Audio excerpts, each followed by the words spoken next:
Please click on the subscribe button so you get notified when the latest content drops. Now, let's kick it. All right, ladies and gentlemen, so let's get into today's first topic. It'll be this right here, ladies and gentlemen. The FIFA Club World Cup is currently underway in the United States. And it's, I think, the first time they're doing, I think, this 32 team tournament. And honestly, I think it's incredible for the entire world, even if it is semi-pro teams that have qualified for this tournament, to have the opportunity to face teams like Bayern Munich, Chelsea, Porto, South American giants like Palmeiras. You get to see Inter Miami, Messi, all these teams around the world just coming together for this one competition every 4 years. I think it's great. It's similar to the World Cup. It's a new format, but before it used to just be played on the weekend and it'd only be four teams. I think it was the UEFA Champions League winner, the Copa Libertadores winner, and I think the South, like I think it was the Asian Cup winner or something like that, and another, I think, Middle Eastern or African nation that gets to qualify. They used to qualify for the tournament. Don't quote me on that, but they've changed the format. Now it's a 32 team tournament, basically from all over the world. The United States are hosting the first one, and realistically, it it's hit or miss. The reason why it's been hit or miss here in the States is mainly because right now we just wrapped up the Stanley Cup Finals just wrapped up, ladies and gentlemen. We are in the middle of the NBA Finals, where it's the Indiana Pacers versus the Oklahoma City Thunder. And yes, I know they're not like super big markets. People are at home watching those games, basically because this country is more invested in hockey, in basketball, in football, and right now it's the middle of Major League Baseball season, and Major League Baseball, by all intents and purposes, it's kind of back when it comes to viewership ratings. People are tuning in more. The Dodgers are hotter than ever. My Giants are fucking finally under Buster Posey making incredible moves. And it's just in the United States during this time of the year, because we have major markets in all these other sports, soccer takes a secondary stance or a secondary, not even a secondary, it takes like a fourth or fifth seat in like the back row. It's like it's under everybody's radar. We saw people complaining, and also, how are you going to have LAFC play in Minnesota against Chelsea? Why aren't they playing at home? How does that make any goddamn sense? That's also another mistake. Who from Minnesota would go out to support LAFC? That's neither the here nor there.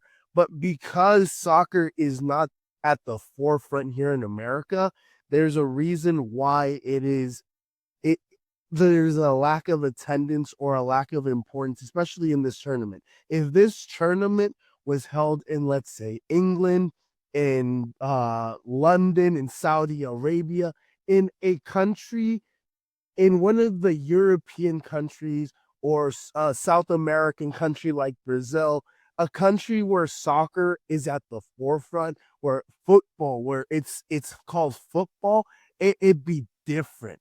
The climate, the intensity would be there.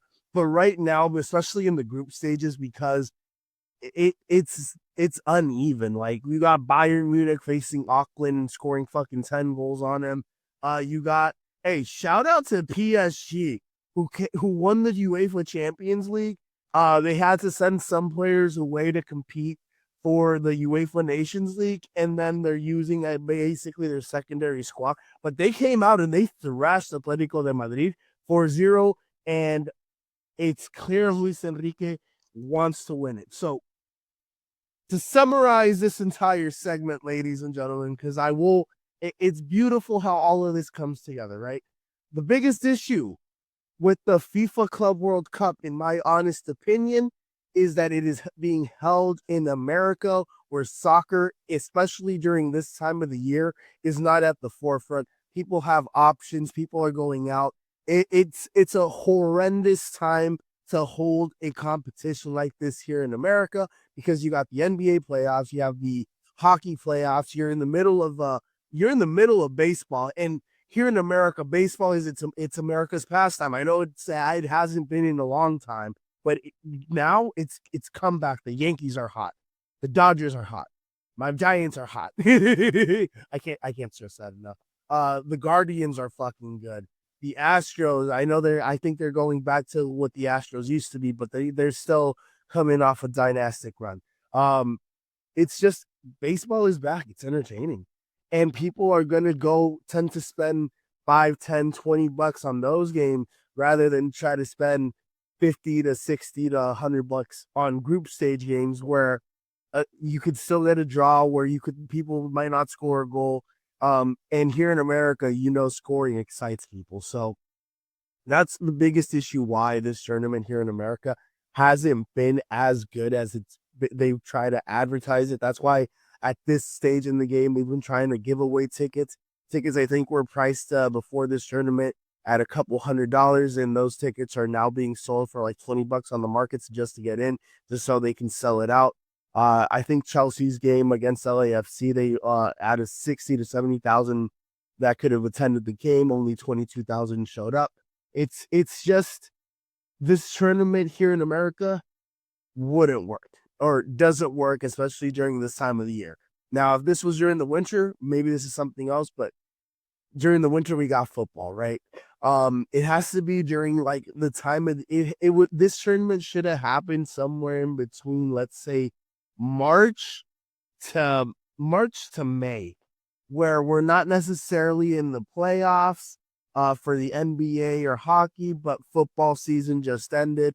That's when this tournament should have been held, if it was going to be held here in America, to be completely honest. But the issue with all of that is that it's still in the middle of the Premier League, La Liga, whichever of the domestic league season, and then you're in the middle of the UEFA Champions League if you're in Europe. So it wouldn't work, right? But if you're gonna do a tournament like this again, like in another 4 years, it has to be held in like Paris, Brazil, London. It has to be held in Europe, Saudi Arabia, somewhere where soccer is at the forefront, and it makes sense to hold it there. That's why it's not working. And then who do I have to win this? UEFA Champions League winner PSG or Real Madrid. I'm not a Real Madrid fan. As you can see from the videos that I posted, I'm a big Barca fan. But realistically, with Xabi Alonso and the roster and the squad that they've taken, because they've taken all of their top guys. I think Mbappe is going to be there. They're taking Trent Alexander-Arnold. I think Vinicius is also going to show up eventually. But they're trying to win this competition with Xabi Alonso.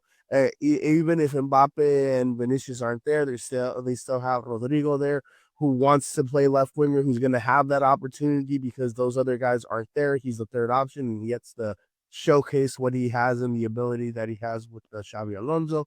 And they have made moves.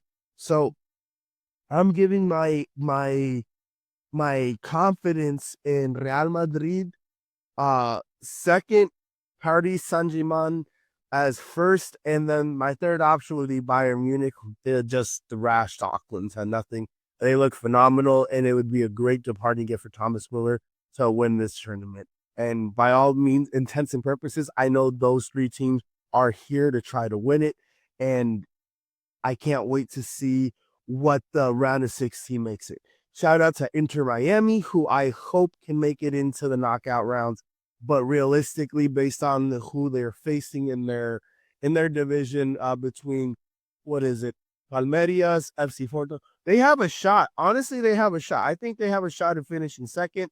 I think they could draw with Porto, and I think they could beat Palmeiras. But we got to see how those other games draw out. With that being said, ladies and gentlemen, we will be right back to discuss the return of this woman right here, Caitlin Clark, ladies and gentlemen, and what she is doing for the WNBA. Guys, have you heard? Nelson, tell the people. Shady Mob Productions is an official affiliate of HBO Max. Click on the link in the description and sign up so you can watch hit series like Hard Knocks, Game of Thrones, and House of Dragons. Also, don't forget to hit the subscribe button so you can be notified when the latest content drops.